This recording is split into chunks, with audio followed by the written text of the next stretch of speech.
नमस्कार दोस्तों, कैसे हैं आप? आशा करते हैं आप सब लोग बढ़िया से होंगे। दोस्तों, सबसे पहले मैं आप लोग का शुक्रिया अदा करना चाहता हूं कि आपने हमारे चैनल को इतना प्यार दिया, हमारे वीडियोस को इतना लाइक किया और आशा करते हैं कि ऐसे ही हमारे चैनल को आप प्यार देते रहेंगे। चैनल को प्लीज़ सब्सक्राइब करते रहिएगा और अगर वीडियो पसंद आए तो उसको लाइक ज़रूर करिएगा।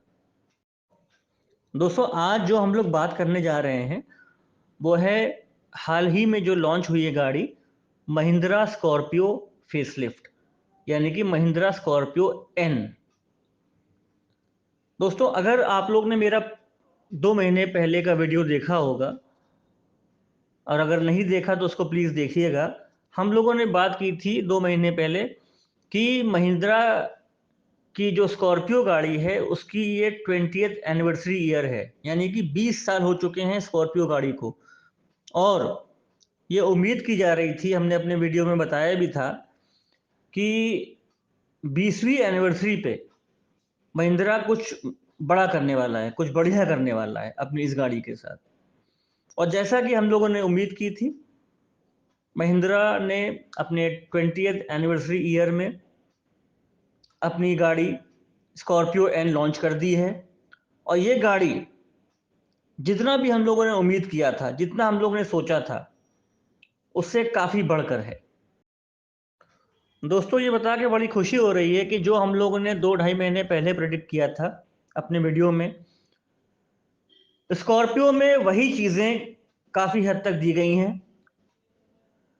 यहाँ तक कि हमने अपने वीडियो में इसको बिग डैडी ऑफ एसयूवी, यानी कि एसयूवी का बाप बताया था। और अब इसको संयोग कहें या कोइंसिडेंस कहें कि महिंद्रा ने भी इस गाड़ी को हमारे वीडियो के आने के बाद बाप ऑफ एसयूवी दिया नाम। और इसका एडवर्टाइजमेंट आपने देखा होगा, बड़ा ही एक्साइटिंग सा एडवर्टाइजमेंट बनाया है इन्होंने, जिसमें ये कहते हैं मुबारक हो, बाप हुआ है। और दोस्तों, स्कॉर्पियो गाड़ी को यूं ही नहीं बाप ऑफ एसयूवी कहा गया है।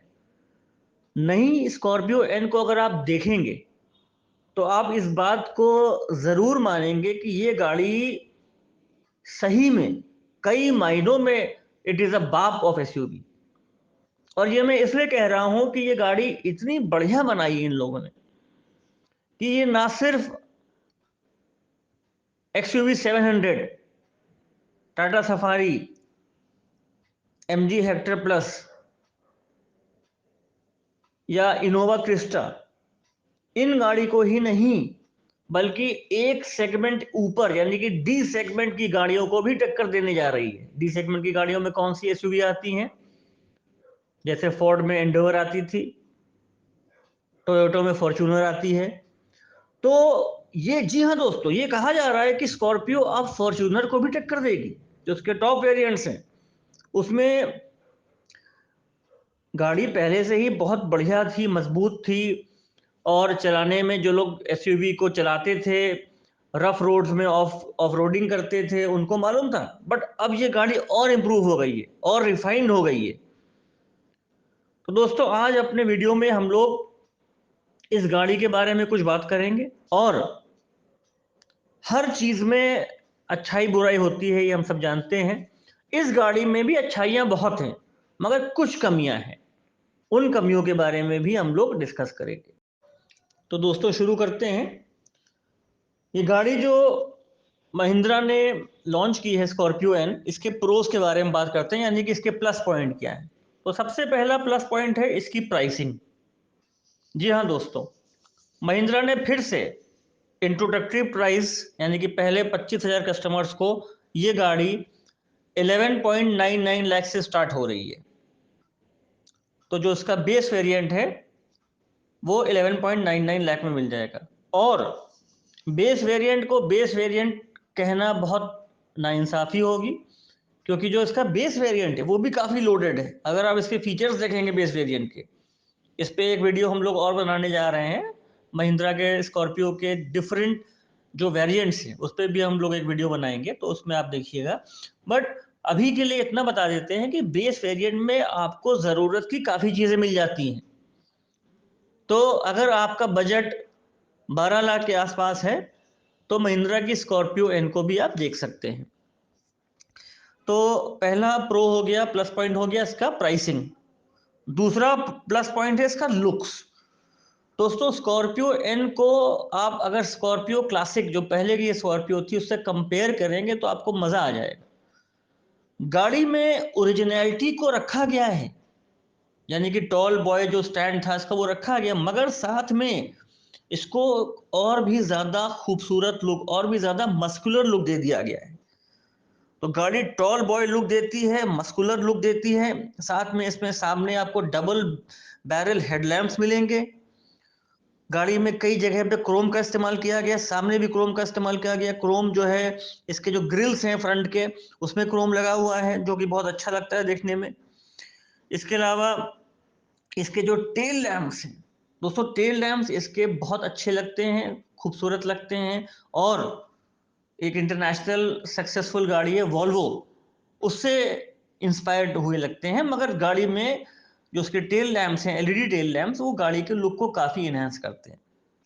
दोस्तों गाड़ी के लुक्स की बात करें, हमने बताया आपको गाड़ी मस्कुलर हो गई है, सामने से भी फ्रंट में जो क्रोम ग्रिल्स हैं, हेडलैम्प्स हैं, पीछे से जो हेडलैम्प्स हैं, और साथ में साइड से जो मस्कुलर लुक आ रहा है, रूफ रेल्स हैं। गाड़ी बहुत खूबसूरत लगती है देखने में। आप देखिएगा तो बताइए कैसे लगी, कमेंट्स में हमारे कमेंट बॉक्स में डालिएगा आपको गाड़ी कैसी लगी देखने में। तो गाड़ी बाहर से बहुत खूबसूरत है, जैसे ही गाड़ी में आप अंदर जाएंगे तो आप सरप्राइज हो जाएंगे, क्योंकि आप जो उम्मीद कर रहे थे, जो पहले वाली स्कॉर्पियो जिन्होंने देखी है जानते हैं, उस गाड़ी से ये बिल्कुल चेंज हो गई है। आपको गाड़ी के इंटीरियर्स में एक बहुत ही सोफिस्टिकेटेड लुक मिलेगा, एक बहुत ही प्लश लुक मिलेगा, एक बहुत अ, अच्छी गाड़ी का, मॉडर्न गाड़ी का लुक मिलेगा। आप देखेंगे कि जो उसका अपहोल्स्ट्री है, leather upholstery, dual tone use किया गया है उसमें, बहुत अच्छी लगती है देखने में। डैशबोर्ड बहुत रिफाइंड लगता है देखने में।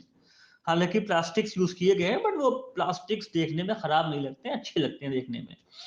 उसके अलावा जो इसका सामने से फ्रंट लुक है गाड़ी का, इंटीरियर में जब आप ड्राइवर सीट पे बैठेंगे, सामने स्टीयरिंग देखेंगे, स्टीयरिंग माउंटेड कंट्रोल्स हैं। उसके अलावा infotainment system, AC, everything looks very good. बहुत खूबसूरत गाड़ी लगती है इंटीरियर्स में। इवन आप सेकंड रो में बैठेंगे, सेकंड रो में भी आपको एसी वेंट्स दिए गए हैं और उसके कंट्रोल्स भी दिए गए हैं। आप एसी को सेकंड रो से भी मैनेज कर सकते हैं, और सेकंड रो की सीट्स भी बहुत कंफर्टेबल है। आपको सामने इंफोटेनमेंट सिस्टम की बात हमने की थी, सामने एक बहुत खूबसूरत इंफोटेनमेंट सिस्टम रखा हुआ है फ्रंट डैशबोर्ड में। और जो इंफोटेनमेंट सिस्टम है वो आपको 20 सेंटीमीटर्स का इंफोटेनमेंट सिस्टम मिलेगा, जिसमें आपका एंड्रॉयड ऑटो, एप्पल कारप्ले सब मिलेगा आपको। और प्रोसेसर इसमें स्नैपड्रैगन यूज किया गया है।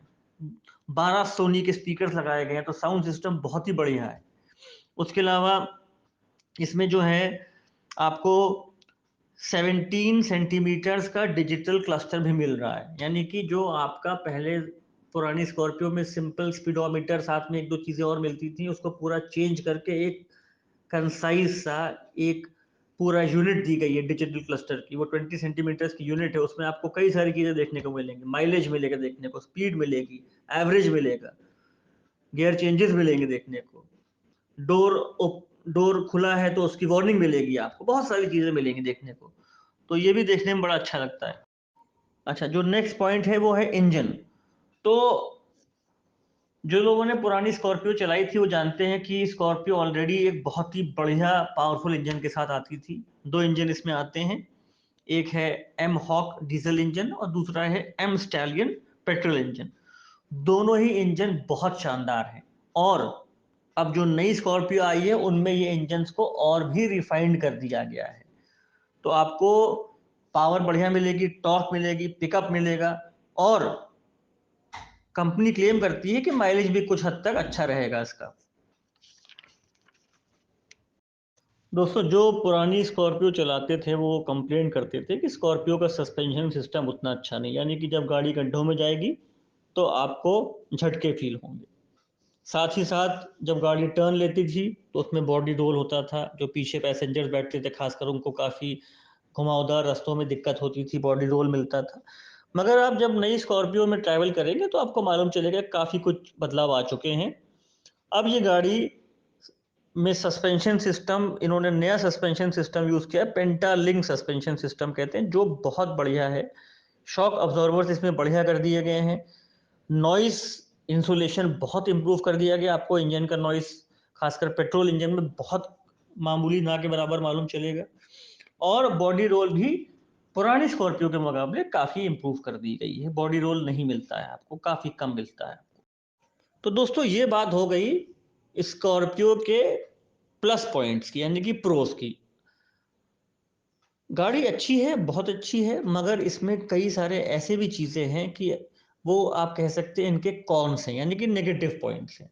और अगर गाड़ी महिंद्रा कंपनी इन नेगेटिव पॉइंट्स को इम्प्रूव कर ले तो ये गाड़ी बिल्कुल बढ़िया परफेक्ट गाड़ी बन सकती है।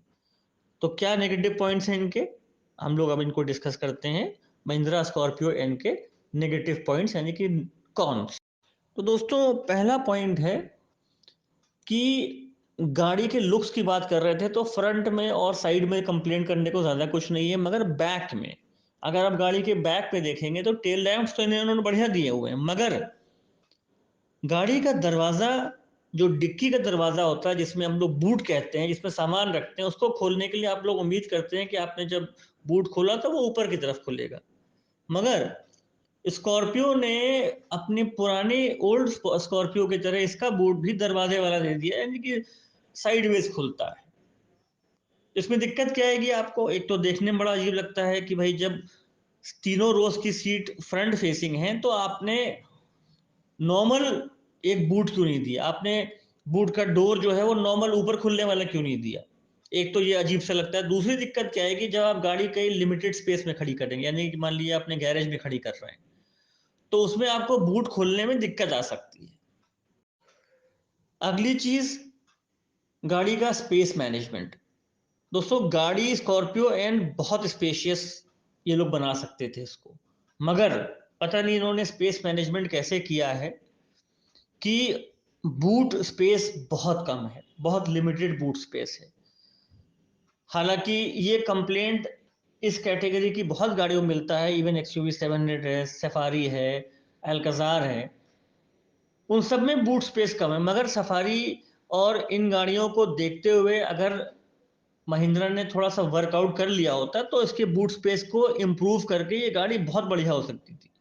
मगर जब आप गाड़ी को देखेंगे, जब तीनों रोज इसकी अप फ्रंट होती हैं, नॉर्मल पोजीशन में होती हैं, तो बूट स्पेस बहुत लिमिटेड है। एक छोटे ट्रॉली बैग बड़ी मुश्किल से इसमें शायद फिट आ पाए, अदरवाइज आपको हैंड बैग, शोल्डर बैग इसमें रख पाएंगे और ज़्यादा सामान इसमें बूट में नहीं रख पाएंगे। उसके अलावा थर्ड रो, थर्ड रो की बात हम लोग करते हैं पहले, फिर सेकंड रो करेंगे, फिर फर्स्ट रो करेंगे।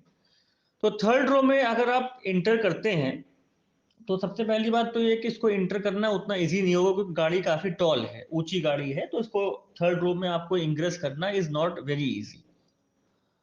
मतलब यंग लोग तो कर सकेंगे, बट ओल्ड लोगों को अच्छी खासी दिक्कत आएगी थर्ड रो में जाने में। थर्ड रो में आप जब चले जाएंगे और सेकेंड रो को वापस फोल्ड कर दिया जाएगा तो आप देखेंगे कि आपको बैठने के लिए स्पेस बहुत कम है। अब ये बात बड़ी अजीब लगती है कि एक्सयूवी 700 में भी ये कंप्लेंट थी, उसको देखते हुए महिंद्रा ने क्यों इस पे वर्क नहीं किया। थर्ड रो में आप जब बैठेंगे तो आपके नीज यानी घुटने ऊपर की तरफ पॉइंट करेंगे, और छोटे मोटे डिस्टेंसेस तो आप ट्रैवल कर सकते हैं, बट लॉन्ग डिस्टेंसेस ट्रैवल करना थर्ड रो में बहुत मुश्किल है। और उसकी एक वजह ये भी है कि क्या वजह रही कि महिंद्रा ने अपने स्कॉर्पियो एन में सेकेंड रो की सीट्स को फिक्स कर दिया है, यानी कि सेकेंड रो की सीट्स आगे या पीछे मूव नहीं कर सकती हैं। अगर इन्होंने सेकेंड रो की सीट्स को मूवेबल करा होता, जैसे कि किया कैरेंस में दिया हुआ है, तो कम से कम थोड़ा सा सेकेंड रो को अगर हम लोग आगे शिफ्ट कर सकते तो थर्ड रो की स्पेस थोड़ी बेटर हो सकती थी। तो थर्ड रो के बारे में एक बात और बड़ी अजीब है कि थर्ड रो को इन्होंने स्प्लिट नहीं कर रखा है, थर्ड रो पूरी वन यूनिट है।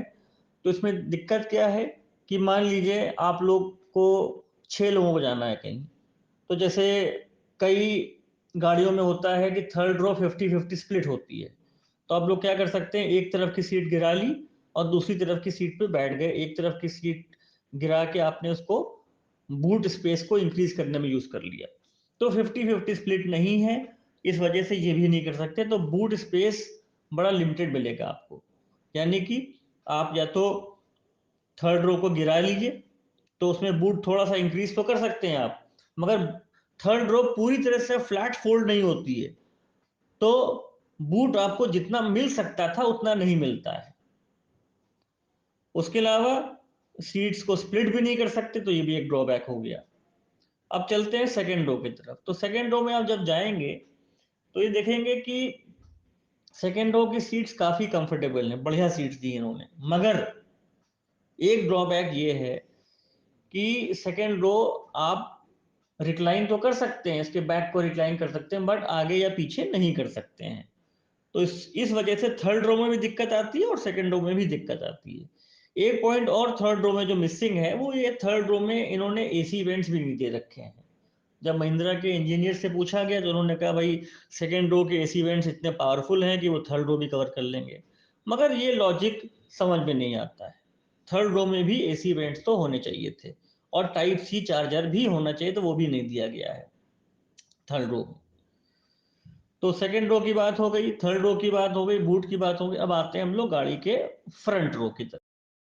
दोस्तों, स्कॉर्पियो की जो फ्रंट रो है उसमें ज़्यादा कंप्लेंट करने को कुछ नहीं है। गाड़ी की फ्रंट रो की सीट्स बहुत कंफर्टेबल हैं, बहुत स्पेशियस हैं, और सामने का मैं ऑलरेडी बता चुका हूँ, इंटीरियर भी बहुत खूबसूरत हैं। ऊपर इसमें सनरूफ भी दिया हुआ है, हालांकि सनरूफ एक्सयूवी 700 की तरह पूरा पूरा पैनोरामिक सनरूफ नहीं है, बट सफिशिएंट है। आप अगर आपको सनरूफ पसंद करते हैं तो आप इसको यूज कर सकते हैं। हालांकि सनरूफ जो है आपका Z6 कैटेगरी से आता है, उसके Z2 Z4 में नहीं मिलेगा आपको। मगर मेरा हमेशा से ये मानना है कि in a country like India, India जैसी कंट्री में सनरूफ की रिक्वायरमेंट उतनी नहीं होती है। यूरोपियन कंट्रीज में जहाँ धूप कम आती है वहां वो लोग सनरूफ का यूज करते हैं, बट आजकल क्रेज चल गया है, सब गाड़ियां सनरूफ देना चाहती हैं।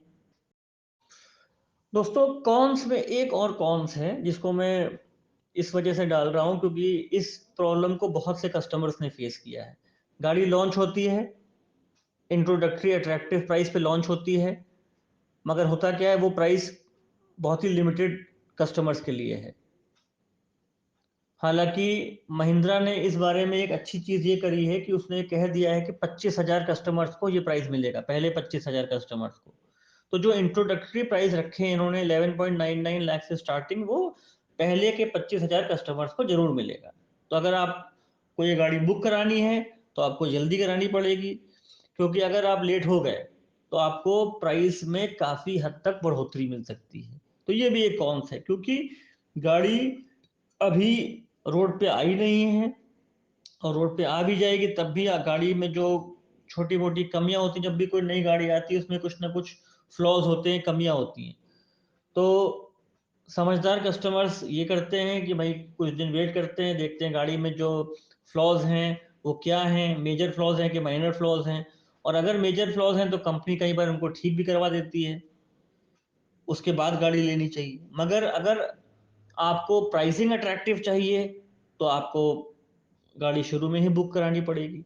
तो ये एक दुविधा का प्रश्न है कि गाड़ी की जो इंट्रोडक्टरी प्राइस का जो चलन चल गया है आजकल, उससे दिक्कत आ रही कस्टमर्स को कि आप बहुत ज़्यादा इंटरनेट पे कंप्यूटर पे बैठिए और बिल्कुल बटन को प्रेस करने के लिए तैयार रहिए कि भाई जैसे ही गाड़ी का लॉन्च शुरू हो रहा है आप तुरंत उसको अपने कार्ट में डाल के बुक करा लीजिए।